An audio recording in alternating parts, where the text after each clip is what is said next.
Welcome to Friday Matinee. Friday Matinee is a program that attempts to decipher the adaptation process, which I, Latha, filmmaker and visiting faculty at MFI, am introducing to you.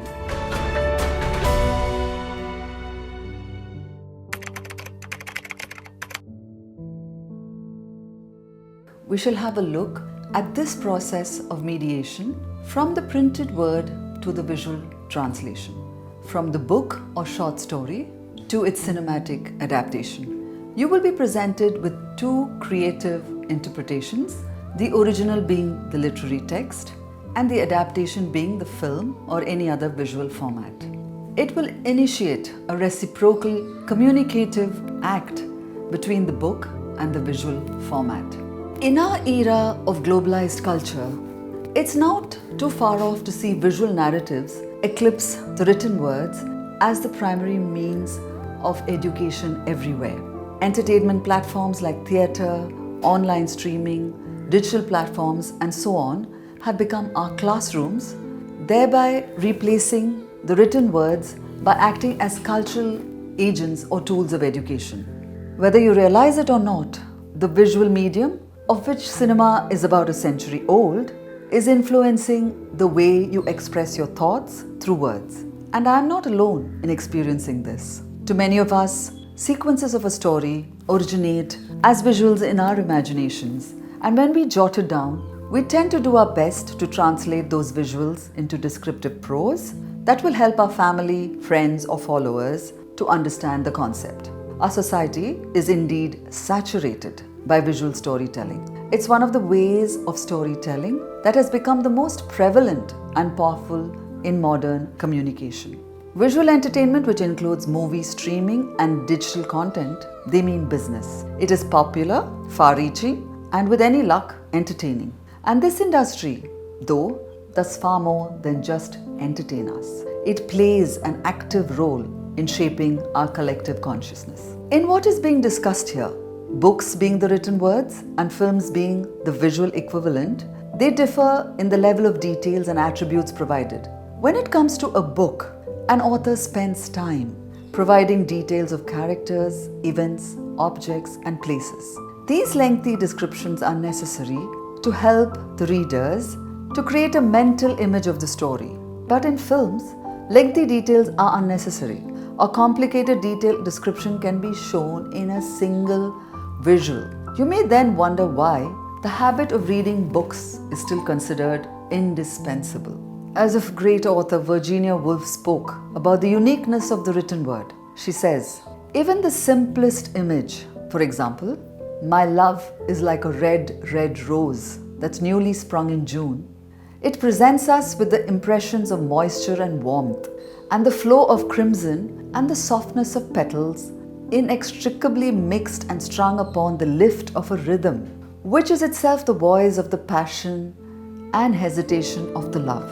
All this, she says, which is accessible to words, and to words alone, the cinema must avoid. So as you can see, there was an initial resistance to the visual medium. Books are unique as they engage with the readers to make us feel as a part of the story by allowing us to explore the characters' thoughts and feelings and to observe all the nuances that create the three-dimensional characters. More detail, more focus on character development, and more depth to the narrative. With books, there's just more. It may take us a day or days to finish. It's an alternative, immersive experience in a different world. And once done with the book, when we come back to reality or into our space, we'd feel slightly changed intellectually and emotionally. On the flip side, the distinctive thing about films is their ability to show and the overall experience of viewing one. It's intriguing that while reading a book, I often have a spectacle of images on the move playing in my head. I can map out the setting, I can imagine the characters' expressions, and I can link with their emotions. Thus, the relationship between books and films, it grew to be a dynamic one and an intricate one. Books being one-on-one, addressed to a literate or semi-literate audience, and films being a mass medium, addressed to both the lettered and the unlettered. Given these circumstances, authors began to write for films, and also written words began to be adapted as screenplays for films. Subsequently, some films they result in a brilliant afterlife for some books or short stories that were just forgotten or cast away.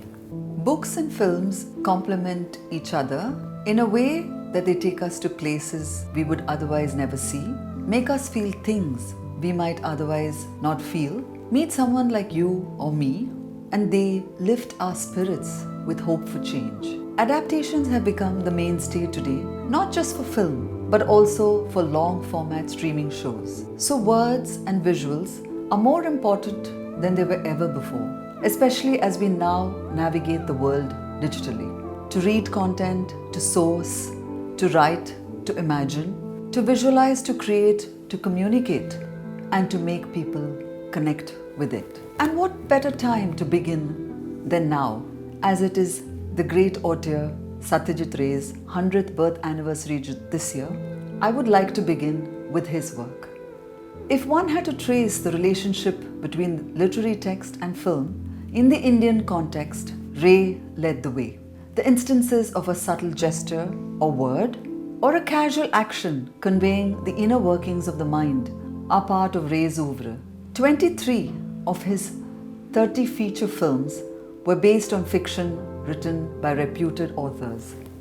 So adaptation from the text to the screen was his style of filmmaking.